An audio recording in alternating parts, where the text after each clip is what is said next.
Whispers of the Ancients, Episode 13, Benin Kingdom, Bronze and Blood approximately 1100 to 1897 CE. Segment 1, Before the Obas, Origins in the Forest Shadows. In the lush southern forests of what is now Nigeria, a mosaic of clans and kingdoms began to stir in the heart of the 11th century. The people who would later form the Kingdom of Benin traced their ancestry to the Edo-speaking groups settled near the fertile lands, west of the Niger River. Their world was one of riverine trade, sacred groves and hidden forest paths, long before the city walls rose. The region was ruled by elders and clan chiefs, collectively called the Ogasos Kings of the Sky. The Ogaso era, though legendary in parts, laid the foundations of the political culture that would shape the empire to come. Oral traditions speak of 31 Ogasos ruling over several centuries, ending in internal dissent and a fracturing of authority. The call for central power remained a whisper that echoed into the arrival of the Oba dynasty. Segment 2, The Oba Rises, Uakai and the birth of the dynasty approximately 1200 CE. Legend and lineage entwine in the tale of Uakai, the first Oba and son of Oranmiyan, a Yoruba prince from Ife. Called upon by the Edo people to restore order, Oranmiyan briefly ruled but found the culture foreign. Upon his departure, his son Uakai took the mantle, thus establishing the Oba lineage around the early 13th century.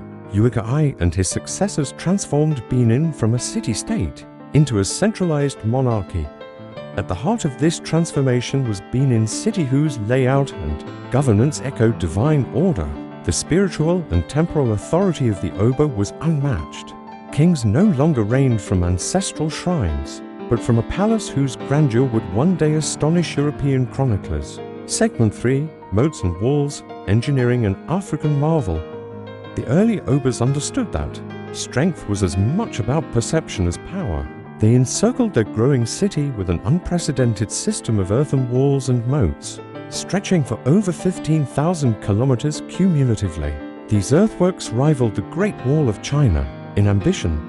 Dug by hand, these ditches and ramparts protected the capital and connected hundreds of smaller communities into a single administrative core. The walls weren't just military, they delineated cosmology. Outside was the wild, inside the sacred geometry of power. Roads radiated outward from the royal palace like sunbeams, and city planning followed spiritual logic rooted in the dualities of earth and sky. Segment 4, Court Rituals and the Royal Mystique. Benin's court was a place of layered protocol, sacred rituals and political theatre. The Oba was more than a monarch, he was divine. His person could not be looked upon directly. His speech was mediated. His presence invoked ancestral spirits. Courtly life revolved around festivals, particularly the Eid festival, where the Oba was ritually cleansed and reaffirmed as the axis between the spiritual and earthly realms. Powerful guilds of artisans, priests, warriors, and eunuchs served the palace. Titles like Ayas, Prime Minister, and Azomo War Commander wielded immense influence, but all bent the knee to the Oba's sacred mandate. Segment 5, Bronze and Ivory, the kingdom's artistic legacy. Perhaps Benin's most enduring legacy lies in its art, particularly the famed Benin Bronzes. Cast using the lost wax method, these works of stunning intricacy adorn palace walls, altars, and commemorative shrines, depicting Obas, warriors, leopards, and Portuguese traders. The bronzes were historical records and spiritual conduits. They weren't merely decorative, but functioned within a deeply religious framework. Each brass plaque served to immortalize the deeds of ancestors and preserve dynastic memory.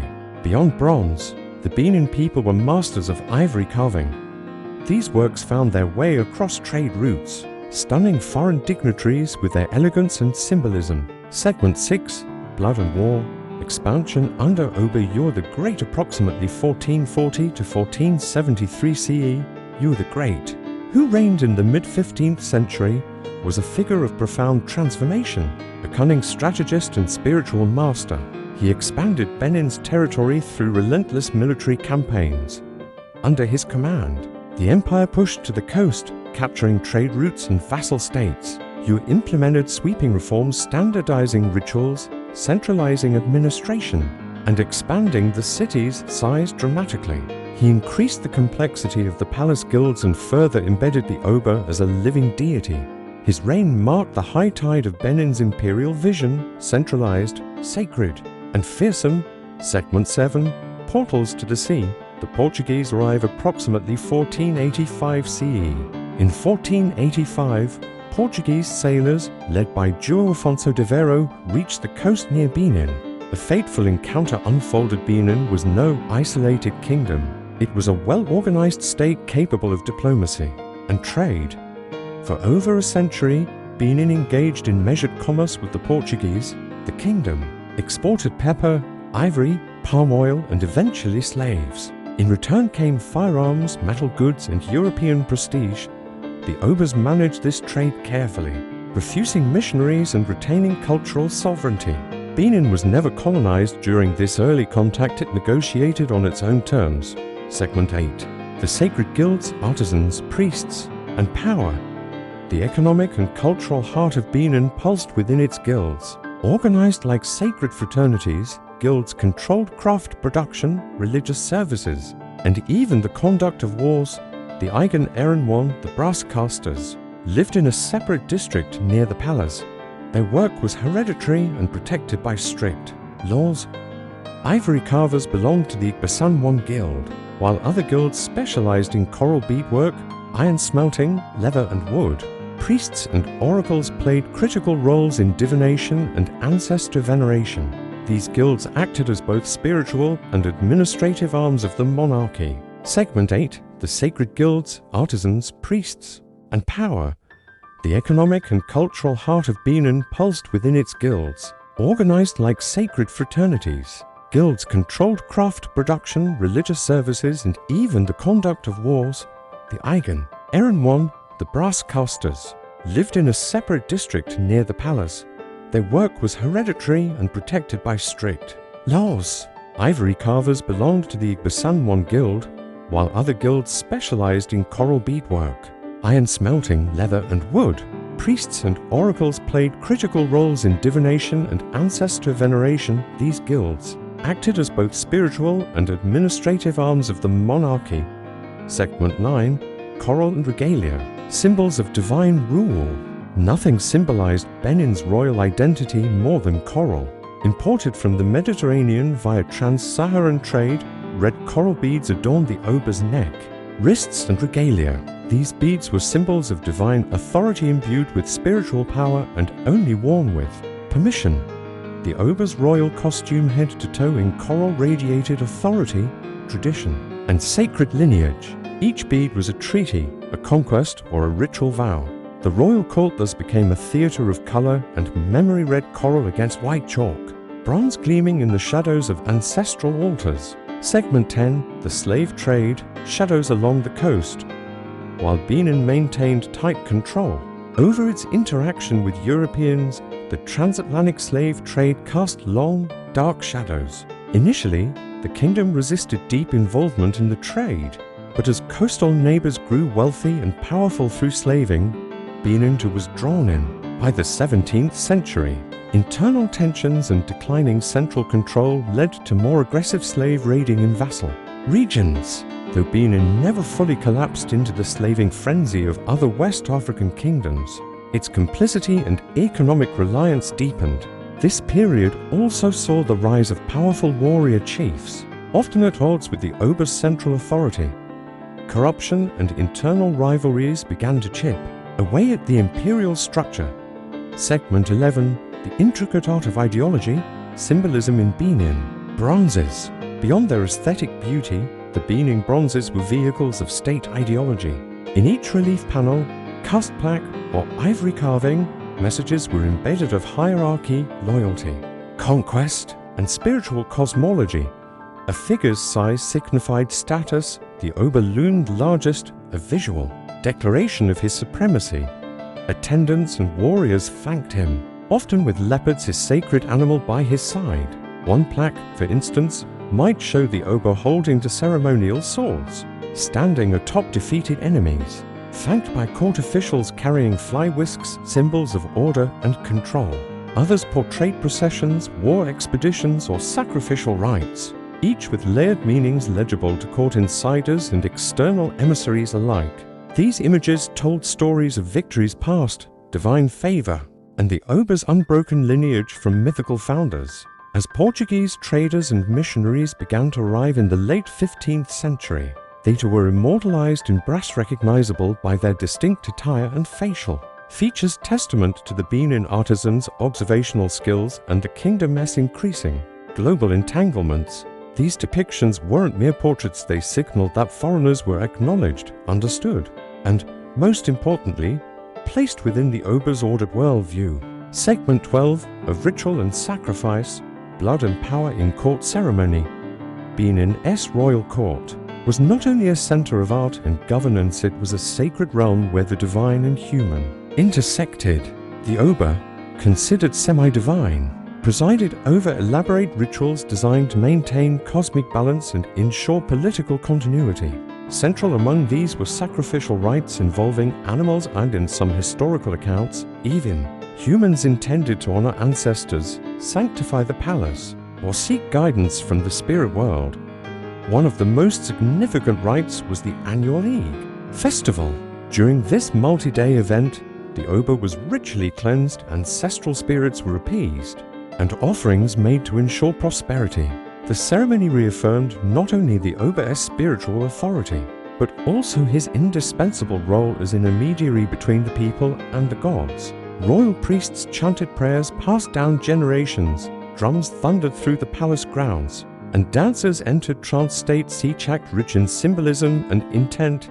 Sacrifices, though unsettling to modern sensibilities, were part of a larger cosmological framework in which blood was seen as the ultimate medium of communication between worlds. These acts bound the living to the dead, the temporal to the eternal, and anchored the Oba's rule in a metaphysical order no outsider could easily dismantle. Segment 13, The Whispers of Dissent, Power Struggles and Intrigue.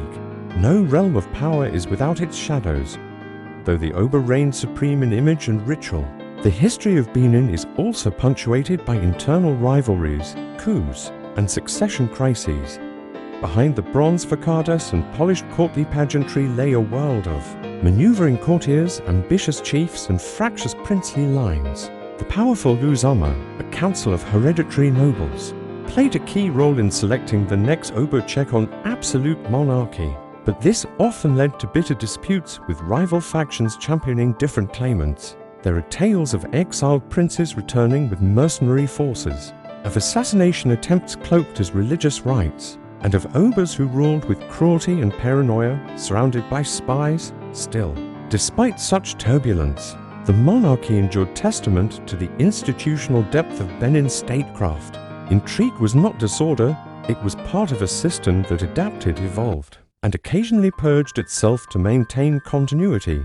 Even in discord, the ritual of kingship remained unbroken, an eternal bronze cast over a human core. Segment 14, Foreign Winds, Contact and Trade with Europe.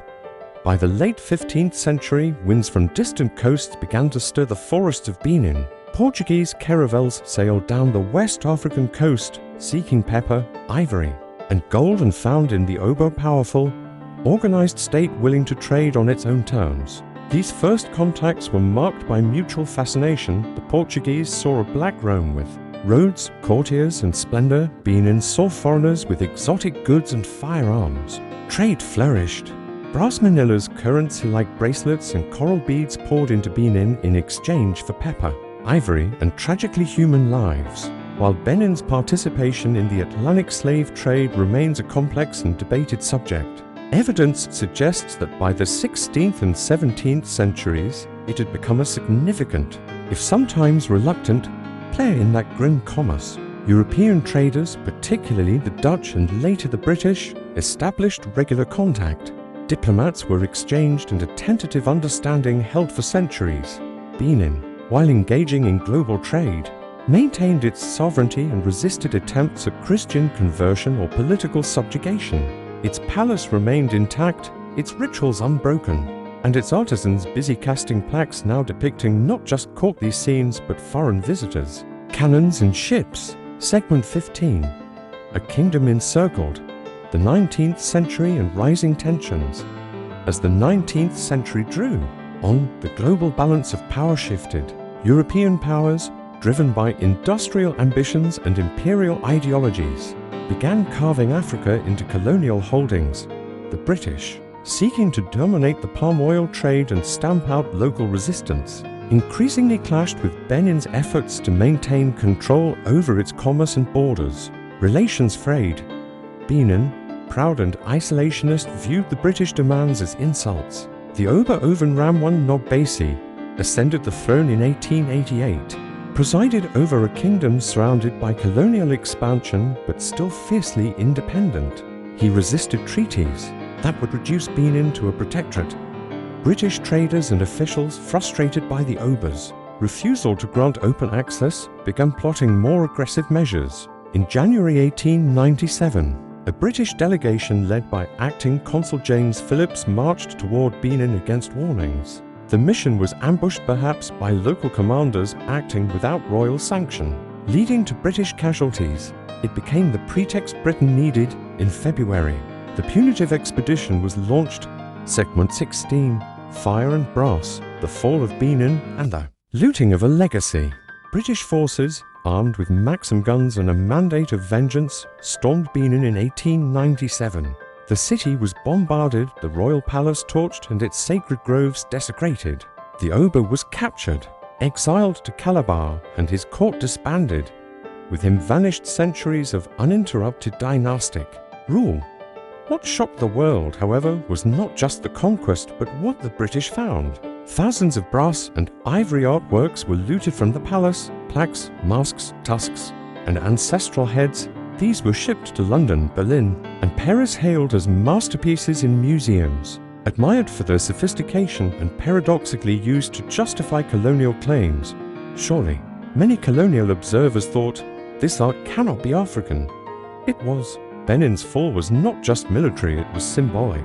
A kingdom that had defined its own history for nearly a millennium was now spoken for by others. Its bronzes, once proclaiming royal grandeur, now sat behind glass in foreign halls, mute witnesses to a civilization undone by greed and guns. Segment 17, Resistance and the British Punitive Expedition 1897. By the close of the 19th century, the balance of power in West Africa was tipping. European imperialism, now in its most aggressive phase, turned a predatory eye toward the Kingdom of Benin. The British Empire, under the pretext of diplomacy and trade, sought to force open the doors of the Oba's tightly controlled markets, especially for palm oil, rubber, and ivory. The Oba, Ovenramwan Nobbesi, wary of colonial intentions, resisted.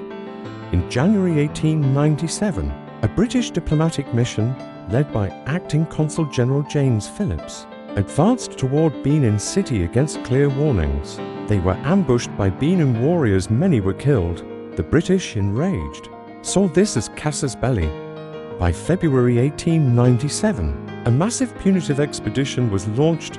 Over 1,200 troops armed with Maxim guns and artillery descended upon Benin.